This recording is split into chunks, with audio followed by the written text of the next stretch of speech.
Assalamualaikum warahmatullahi wabarakatuh. Salam sejahtera untuk kita semuanya. Untuk materi pembelajaran fisika kelas 11 masih di bab elastisitas. Ini kita akan belajar tentang materi subbabnya adalah energi potensial bekas. Energi potensial bekas. Nah, sebelum kita masuk ke apa itu energi potensial bekas, akan saya jelaskan dulu.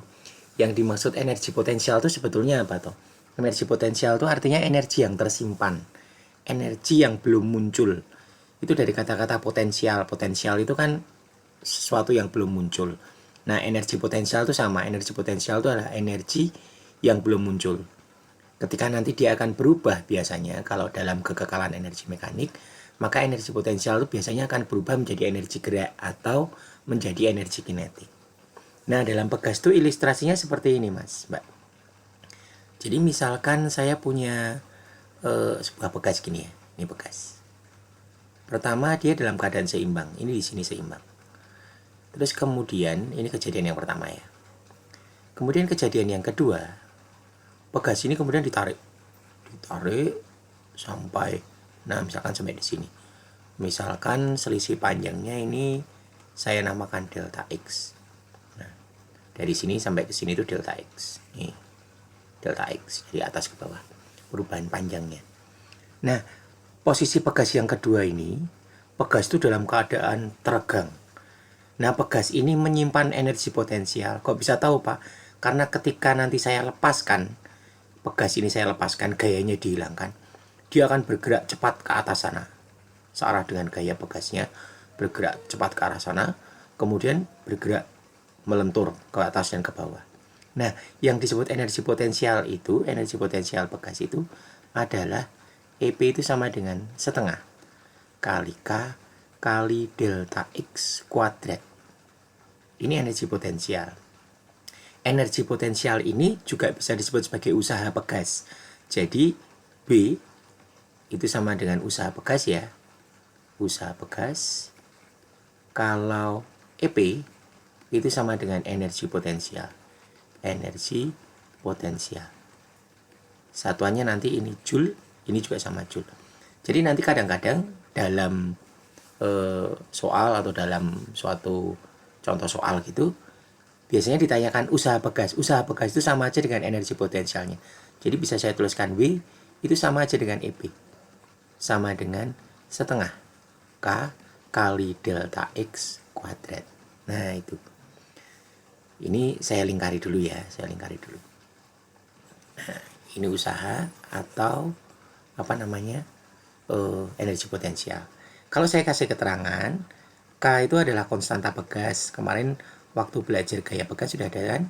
Konstanta pegas. Satuannya ini nanti Newton per meter. Kemudian delta X itu perubahan panjang. Nah, sekarang coba kamu lihat. Energi potensial itu kan sama dengan setengah K kalikan delta X kuadrat. Saya tuliskan ulang di sini ya. W atau EP itu sama dengan setengah K kali delta X kuadrat.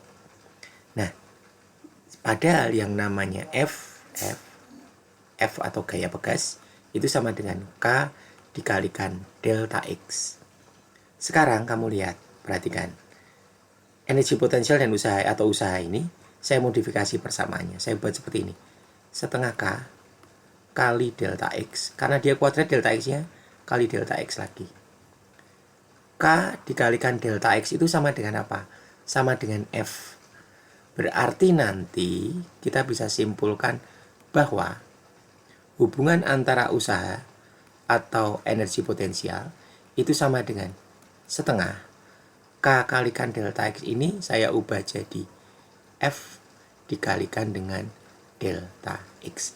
Nah, ini hubungan antara usaha atau energi potensial dengan gaya pegas. Nah, ini.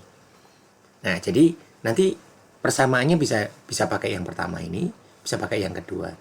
Tergantung nanti yang diketahui yang mana. Saya kasih keterangan dulu ya. F itu yang belum ada Pak, F ya. F itu gaya pegas atau gaya, gitu aja juga apa. Satuannya Newton. Nah, ada sedikit ilustrasi untuk menggambarkan bagaimana tuh energi potensial itu dengan hubungannya dengan hubungannya dengan perubahan panjang. Tadi kita udah simpulkan bahwa energi potensial atau usaha itu setengah K kalikan delta X kuadrat. Ada faktor delta X di sini, perubahan panjang.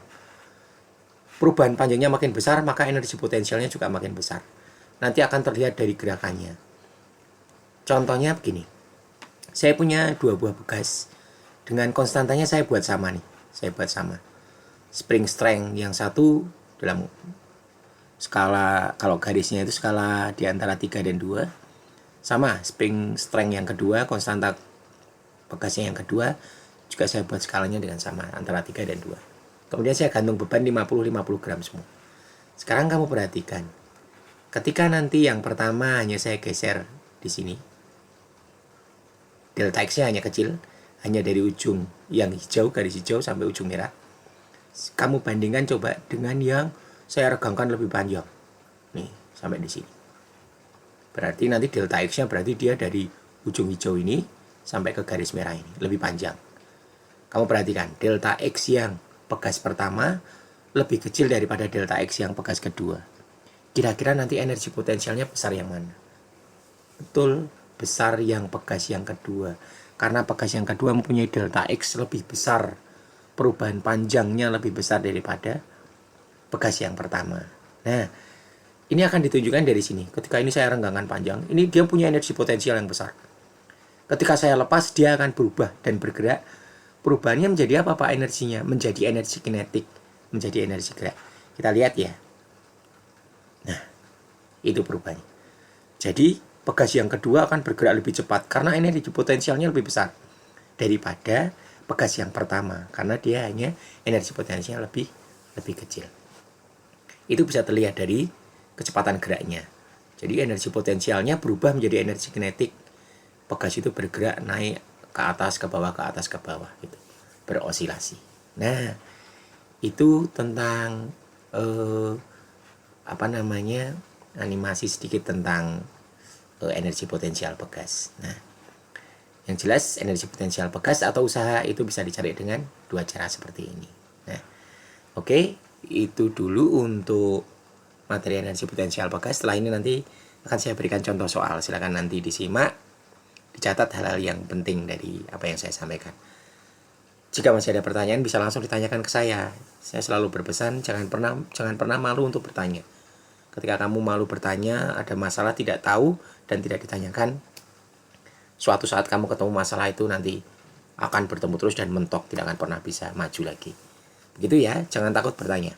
Terima kasih. Assalamualaikum warahmatullahi wabarakatuh.